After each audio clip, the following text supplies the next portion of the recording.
Tickets vanished in minutes. Grown men wept in stadium aisles. And Boris Becker, a man who has witnessed Wimbledon finals, Grand Slam chaos, and the ruthless machinery of professional tennis for 4 decades, stood inside the Indian Wells tennis garden with his jaw hanging open and moisture gathering behind his eyes. This was not a final. This was not a championship moment. This was a round of 16 match featuring a 20-year-old girl from the Philippines, and it had already broken the internet, shattered ticket records, and reduced one of tennis's most decorated legends to raw, unfiltered emotion. How does a young woman from Manila turn the so-called 5th Grand Slam into the most chaotic ticketing war of the modern era? How does she make Boris Becker cry? And what does it say about the future of women's tennis that none of the establishment saw any of this coming? Stay until the final minute, because what happened at Indian Wells in 2026 is only the beginning of something the sport has never witnessed before. You have to understand what Indian Wells represents to truly appreciate what Alex Ela did to it. The BN Paribas Open, held annually in the scorching desert paradise of Southern California, is not merely a prestigious tournament, it is an institution. For decades, it has been the gathering place of tennis royalty, the event where champions are tested, legends are forged, and the game's elite separate themselves from the merely talented. Former champions walk these grounds like ghosts of prestige. Corporations pay fortunes for courtside hospitality. Ticket allocations are carefully managed, methodically distributed, and, in the years before Alexandra Eala arrived, relatively predictable. The Indian Wells Tennis Garden holds thousands of spectators across multiple courts. The main stadium alone accommodates over 16,000 fans. Historically, demand has been high, yes, but manageable, controlled, civilized. Then came March 2026. Alexandra Eala arrived at Indian Wells for the first time in her professional career, ranked number 32 in the world. She was 20 years old. She had already accomplished things that should have been impossible, defeating Iga Swiatek, Madison Keys, and Jelena Ostapenko in the same tournament at the Miami Open in 2025, reaching a WTA final at Eastbourne, winning a WTA 125 title in Guadalajara, and becoming the first Filipino player in history to claim a Grand Slam main draw victory when she defeated Clara Tauson at the U.S. Open. She had climbed inside the top 32 with a speed that left veteran analysts reaching for historical comparisons.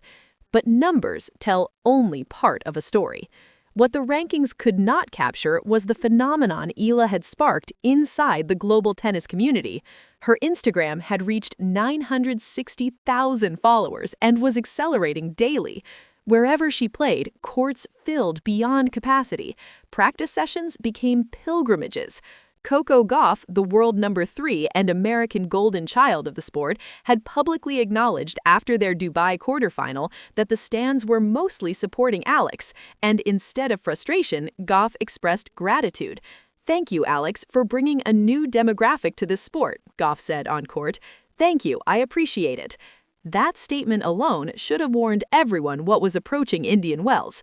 Because when Eala received confirmation of her seated position and her place in the Indian Wells draw, the Filipino diaspora spread across California, across North America, across every time zone connected by a screen, mobilized with a speed and coordination that tournament organizers had never encountered before.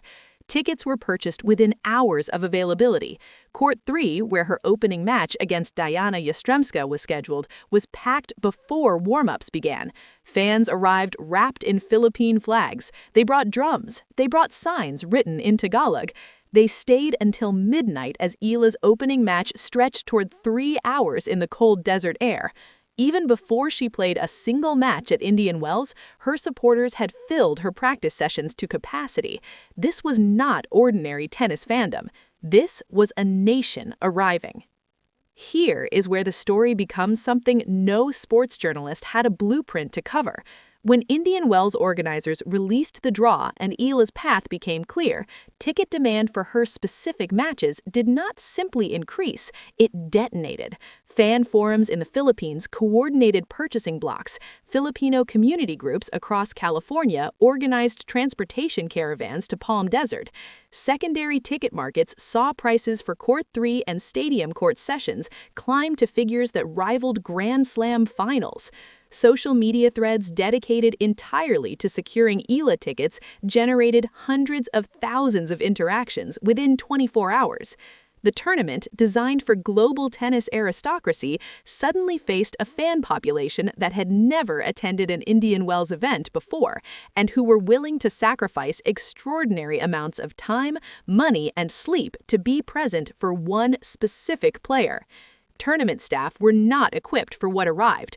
Queue management broke down, online ticket platforms crashed under simultaneous access attempts, vendors reported running out of food and merchandise by midday at sessions featuring Eala.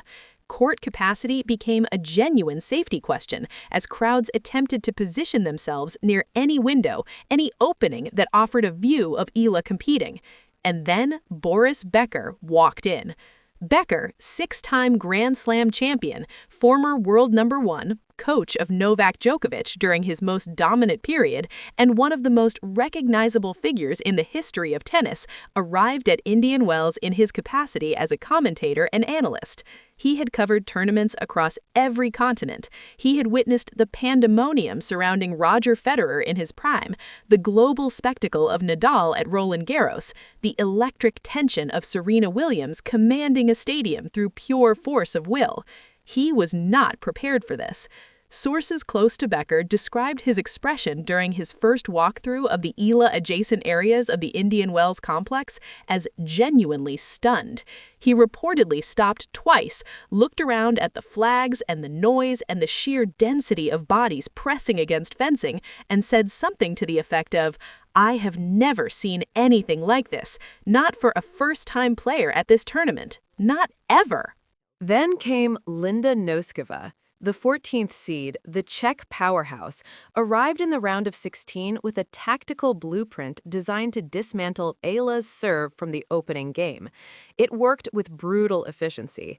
Noskova broke in Game 1. She controlled the first set 6-2. The second set became a rout, 6-0 in 56 minutes of total tennis. The stadium absorbed the loss in relative silence. Not the stunned silence of the trail, the quiet, respectful acknowledgement of a young player encountering a ceiling she had not yet learned to raise. Eala spoke afterward with a clarity that revealed everything the match could not. "Tough match. I think she played super well. I don't think I was able to find my groove and nothing clicked for me in today's match. And then, I do leave with happiness. I'm in the 4th round of Indian Wells. I'm really happy about that. It's still something I'm really proud of." She addressed her future directly. "I can't speak for the future and what will actually happen when I arrive in Miami.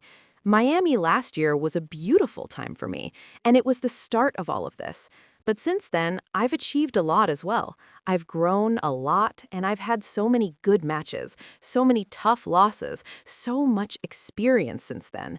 And that's helped me build confidence, self-esteem, and I know that I belong here." She said she knew she belonged, on a court, in a draw, in a conversation with the best players on the planet. That statement, delivered without performance or decoration, is the sentence Boris Becker reportedly heard played back and described as the most important thing a young champion can understand about herself. Because the loss against Noskova was not a contradiction of the Indian Wells story, it was the most essential chapter of it. The ticket war, the sold-out sessions, the flags and the drums and the Filipino diaspora descending on Palm Desert, none of that would mean anything if Eala did not possess the internal architecture to absorb defeat without shattering. The loss revealed that she did, that she could stand in front of the world after a 6-2, 6-0 demolition and say, "I belong here," without flinching. That is not talent. That is character, and character is the material from which legends are constructed. Here is the uncomfortable truth that Indian Wells 2026 forced everyone to confront. Women's tennis has produced extraordinary champions: Williams, Navratilova, Graf, Henin, Seles, Sharapova, Halep, Swiatek, Goff. Each generation has delivered brilliance, but the architecture of the sport's global reach has always followed a familiar pattern. Greatness emerges, global awareness follows, fandom develops gradually. Alex Ela has inverted that sequence entirely. The fandom arrived first, sprawling and enormous and unprecedented in scale, driven by a diaspora community that had waited generations for a representative at this altitude of the sport. The tennis followed. Genuine, earned, elite tennis from a player trained at the Rafael Nadal Academy, refined through competition against the world's best, tested in the furnace of Grand Slam pressure. She reached a career-high ranking of 28 after Indian Wells. She had already banked over $397,000 in prize money for the 2026 season alone. She had defeated 4 top 10 players in the span of 12 months. But what she generated at Indian Wells was worth more than statistics. She generated proof. Proof that the sports audience could expand beyond its traditional demographics. Proof that a 20-year-old from Southeast Asia could fill American stadiums at midnight with people standing in the cold refusing to leave. Proof that emotional investment, community identity, and genuine athletic excellence could combine into something the sport had never quite calibrated for. Boris Becker understood all of this, which is why in the moments that those who witnessed it described afterward, a man who had spent his entire adult life surrounded by the greatest tennis ever played found himself overwhelmed by something he could not entirely explain, only feel. Because he was watching history being assembled in real time, not the history of a tournament result, the history of a sport discovering it was larger than it knew. Eala left Indian Wells ranked 28. She left with $105,720 in prize money from that tournament alone. She left with a post on her social media that read simply, "Finally found my way to paradise." She had, and she had brought an entire nation with her. The question now is not whether Alex Ela can become one of the sport's definitive figures. The question, the one worth debating in the comments, is this: has a player ever arrived at the top level of women's tennis with this combination of authentic fandom, proven elite results, and psychological resilience before their 21st birthday? And if the answer is no, what happens when she starts winning? Drop your answer below, because the conversation about Alex Ela is far from finished. It is, by every available measure, barely beginning. Indian Wells 2026 was not just a tournament for Alex Ela. It was a declaration.